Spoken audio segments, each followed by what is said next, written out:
right, Towners. To start off this recipe here, we went ahead and chopped up an onion as well as one of our homies, jalapenos, and added that into our skillet over about a medium heat. Didn't add any oil or anything to the skillet because we're adding in this beef chorizo here. Found this at Walmart for about $1.50, no, $1.20 or so. It has a lot of fat in it, and you'll see that once it starts cooking. Added that into the skillet. You know, we like to get every bit and piece and nook and cranny out of the casings, so added that in and started to mix everything together.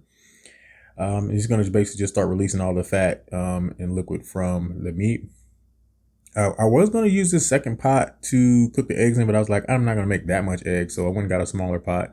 I actually was going to cook it all in with the chorizo, but it would all mix together and make like a mumbo jumbo mess, which doesn't really bother me, but just going to mix it separately just for the video. If I was not filming this, it'd all be in one pot.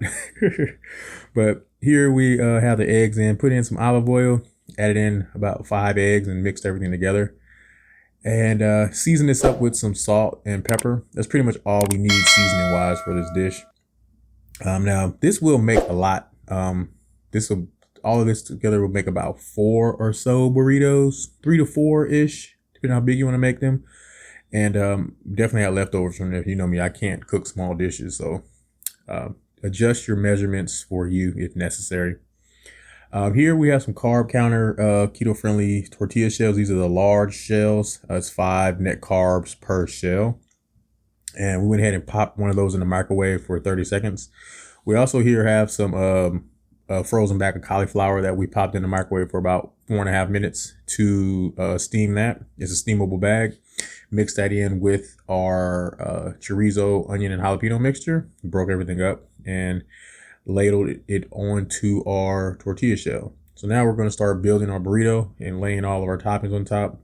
Just remember that when you're making yours, just try not to overfill it. The more you put in it, because me, I always have a problem with that. I overfill mine way too much, and they just some of the stuff busts out the sides. You kind of want to be able to fold it. So we're layering all our ingredients in our chorizo, onion, jalapeno, cauliflower mixture. Put our eggs on top of that, and then laid some cheese, some sour cream, as well as salsa. Now we're going to try to roll our burrito. This is what I always watch videos on how to do it. I need more practice on it. You know, you just spread everything out, but you basically just want to get it to fold over so that way you can roll the sides in and then just roll it up. I did mine pretty well this time. Nothing really squirted out the sides like it does sometimes, but one of the side corners there, I didn't really get that a good seal before I flipped it over. But here's our burrito shell here. I wanted to seal it, so I put down a little bit of cheese and just sat the burrito right on top of it. As it cooks, the cheese is going to spread out, and you basically kind of roll the whole shell in it if you wanted to, but you don't need to add the cheese to it. The cheese is just another extra layer that for me just add to it, get a little bit more crispiness to it. But at this point we're done. We heated that up for about a minute and on each side, and it was enough, browned up enough for me. Here is how our burrito looked after we finished it. It's pretty large because, again, we used a large tortilla shell, and nice crispiness on all sides. It would have got crispy without the cheese, but the cheese, again, adds just a little bit more flavor to it. Again, not needed, but we did it. So went ahead and took a knife and cut it in half. Everything kind of looks like a mush concoction inside it, just because, you know, it's just all of the sauce, all the liquid, and the chorizo that was in it, and it made kind of a bit of a mess. It's kind of greasy. I could have possibly drained some of the liquid out of the chorizo, but we're going to go in for a taste test and let you know how it tastes. All right, Towners, here we go with our breakfast burrito. This came out very nice. I'm tasting a little bits and pieces of the eggs and the chorizo, onion, jalapeno mixture, cauliflower, and it's good. So here it is. It's a bit greasy. It's greasy from all of the grease on the chorizo. Maybe I could have drained that out a little bit more, but let's just go in for a taste test.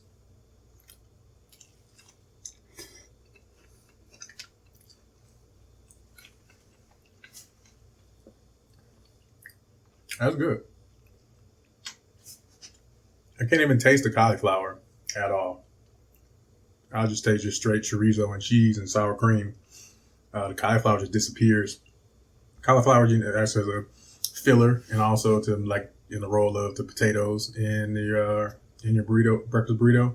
But all these flavors come together really nice. Chorizo, you know I love the jalapenos, onions, seasoned with a little salt and pepper, and cauliflower and eggs, sour cream, whatever toppings you like, sour cream, salsa.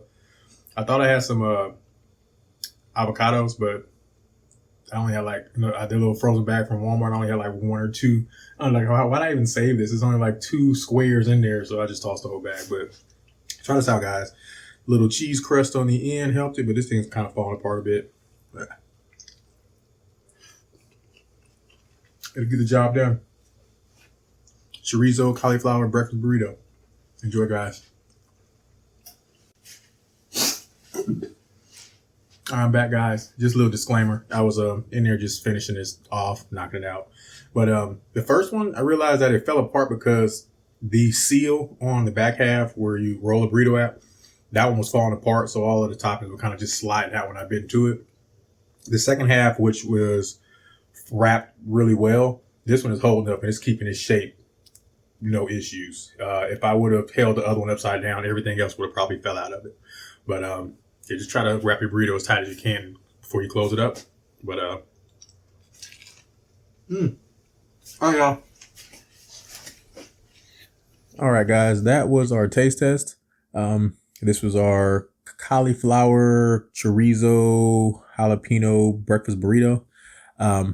Again, adjust your measurements because I made a lot, and after I made my one burrito, I only used like a spoonful of it of each topping to add into it. So I had a lot of chorizo left over as well as a lot of eggs. So just adjust the measurements for what you need. You probably would only need like 1 or 2 eggs or maybe a quarter of the chorizo. But when I cook that, I just use it all and I'll save it for the rest or other days. So hope you guys enjoy the recipe. If you have any comments or questions, as always, please feel free to hit us up in the comment section below. And as always, thank you guys for watching. Enjoy. Enjoy. And please subscribe. Enjoy. Hey Towners, please like, share, and subscribe. If you have any questions or comments, please feel free to leave them in the comment section. All ingredients and directions are listed in the description box below each video. And as always, thank you guys for watching.